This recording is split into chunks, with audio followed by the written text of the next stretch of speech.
Oi, pessoal! Bem-vindos a mais um mergulho profundo nas engrenagens da economia.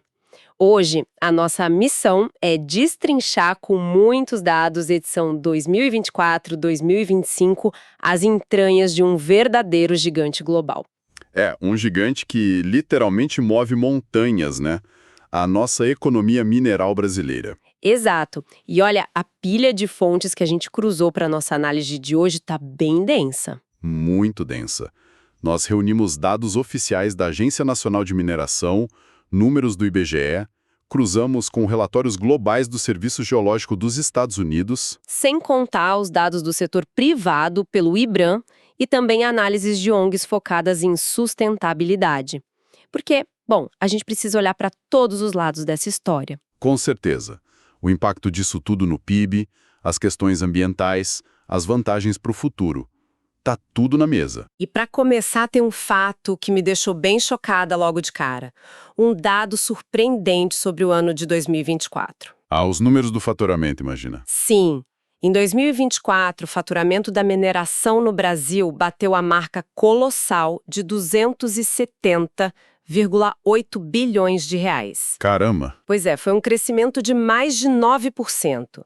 Só que é aqui que o cérebro dá um nó. No mesmo período, o preço internacional do minério de ferro, que é o grande carro-chefe do Brasil, despencou 9%. É a matemática que parece não fechar, né? Totalmente. Como é que o setor perde quase 1/10 do valor do seu produto principal e, mesmo assim, sai ganhando bilhões a mais? Então, essa anomalia é perfeita para a gente entender como a engrenagem funciona de verdade. A resposta está na combinação de duas coisas, basicamente, que é o volume exportado e a taxa de câmbio. As empresas compensaram no volume, então. Exato. Os relatórios mostram que elas não aceitaram a perda de margem de braços cruzados. Elas simplesmente aceleraram a extração. O volume embarcado no Brasil chegou a 400 milhões de toneladas. Nossa! É muita coisa. Mas o verdadeiro escudo, o que realmente salvou os balanços, foi o câmbio. O minério de ferro perdeu valor em dólares, sim, mas o real sofreu uma baita desvalorização frente à moeda americana. Ah, claro. Então, quando esse dinheiro entra no país... E é convertido para reais, a montanha de dinheiro fica muito maior. Isso acaba maquiando a perda de valor do produto em si. Mas olha, operar no limite da capacidade só para compensar preço baixo, só com uma estratégia muito perigosa, sabe? Acelerar as máquinas para vender mais barato não parece muito sustentável a longo prazo. Não de jeito nenhum. E quando a gente olha para os dados, a mineração representa cerca de 4% do PIB do Brasil, é um motor colossal para a nossa economia. E um motor que roda com umas amarras bem arriscadas.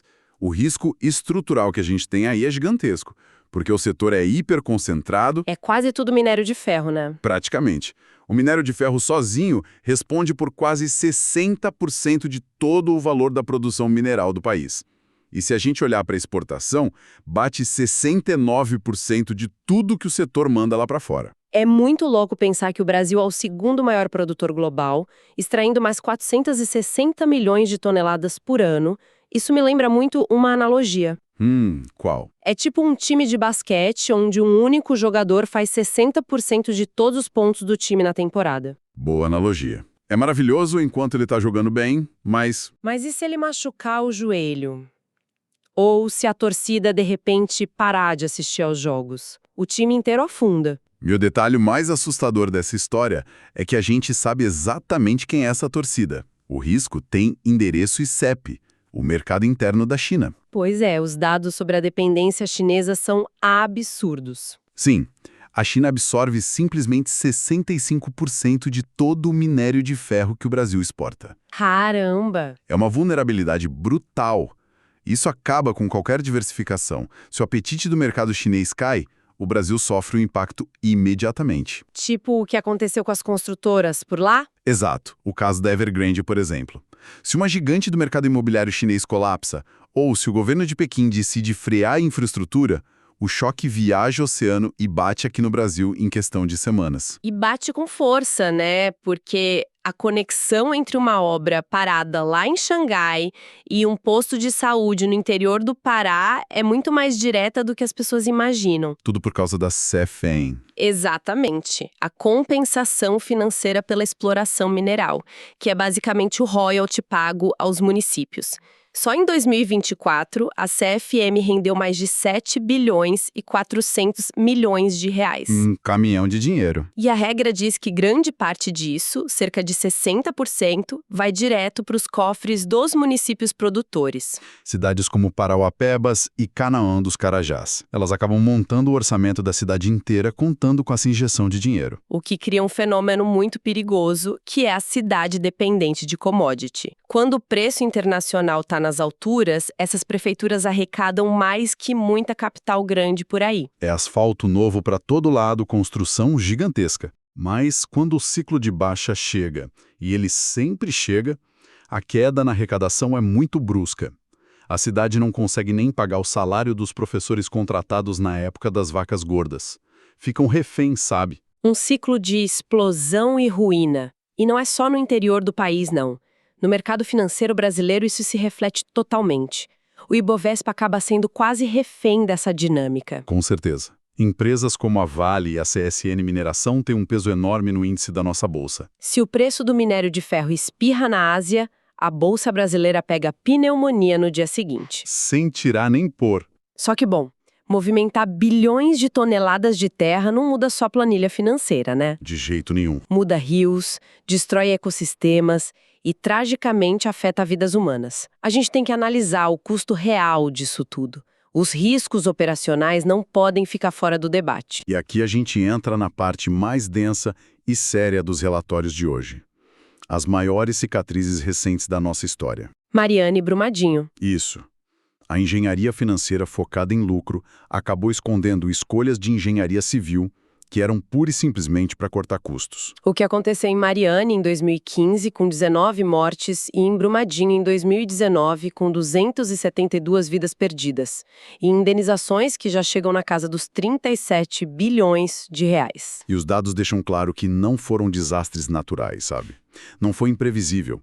Foram falhas numa técnica chamada barragem a montante. É importante a gente explicar como isso funciona, porque a técnica em si explica muito da tragédia. Exatamente. Em vez de construir uma parede sólida e segura do zero, de concreto armado, Que seria o mais caro. bem mais caro, o que a mineradora faz, ela usa o próprio rejeito, a própria lama e areia que sobra da mineração para construir os degraus em cima da lama velha. Gente, é literalmente usar um material molhado e residual para segurar a própria lama. E o problema físico disso se chama liquefação.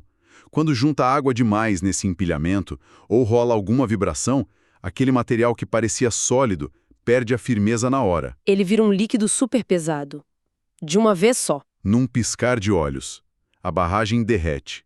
Foi essa economia letal que resultou no maior acidente de trabalho da história do Brasil. O que me faz questionar profundamente, sabe?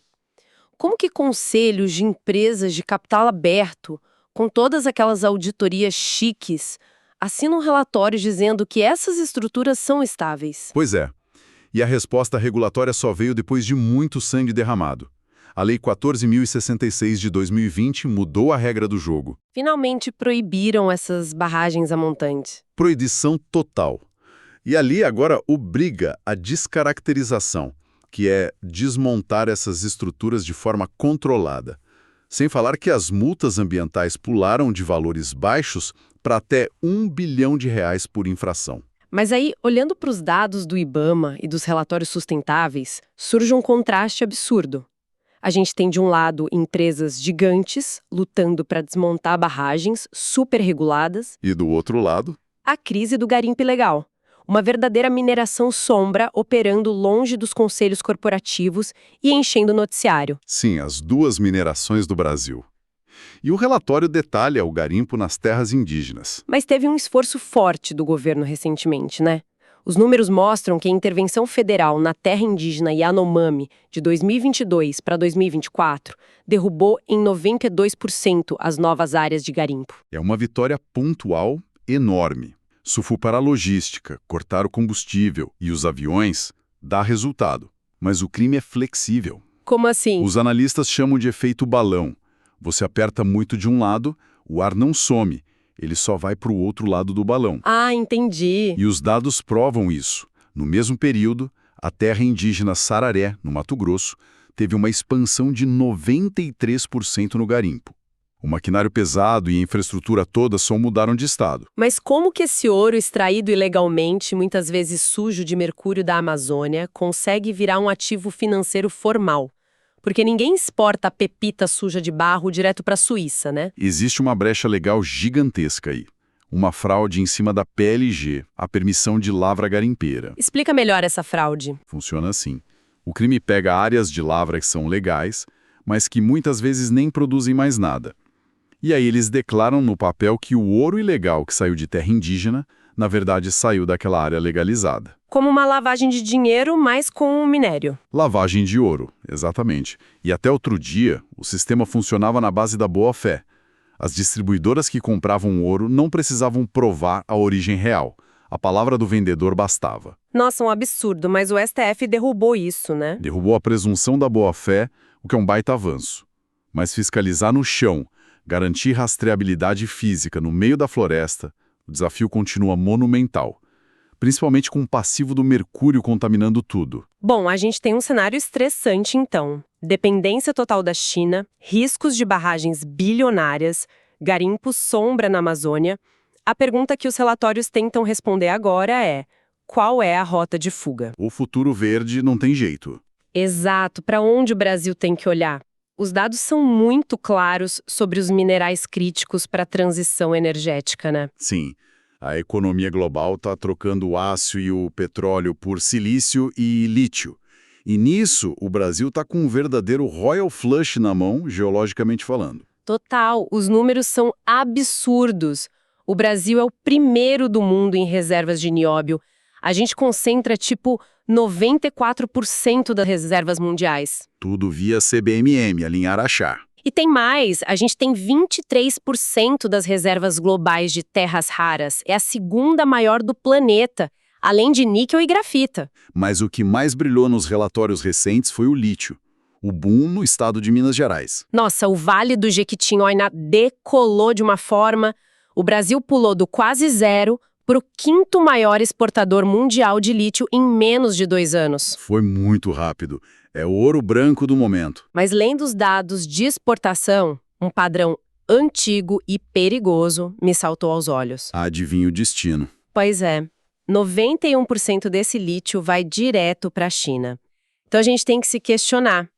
A gente está inovando para o futuro ou só repetindo a mesma velha história de vender pedra bruta para comprar tecnologia pronta? É o que os analistas do relatório chamam de armadilha do valor agregado.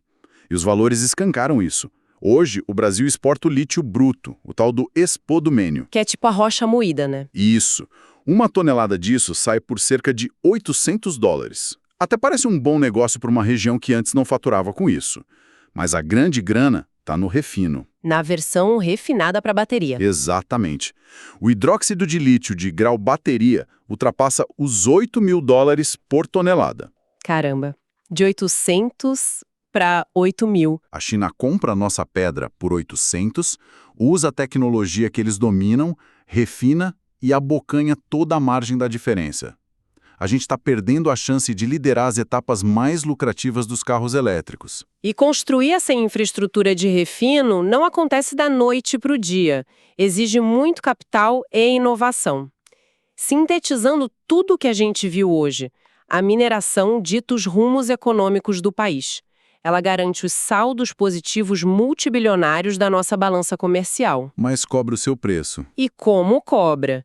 Exige superar de vez o trauma ambiental das barragens, neutralizar os crimes ambientais do garimpo e, principalmente, aprender a vender inteligência e tecnologia, e não só poeira. Muito bem colocado.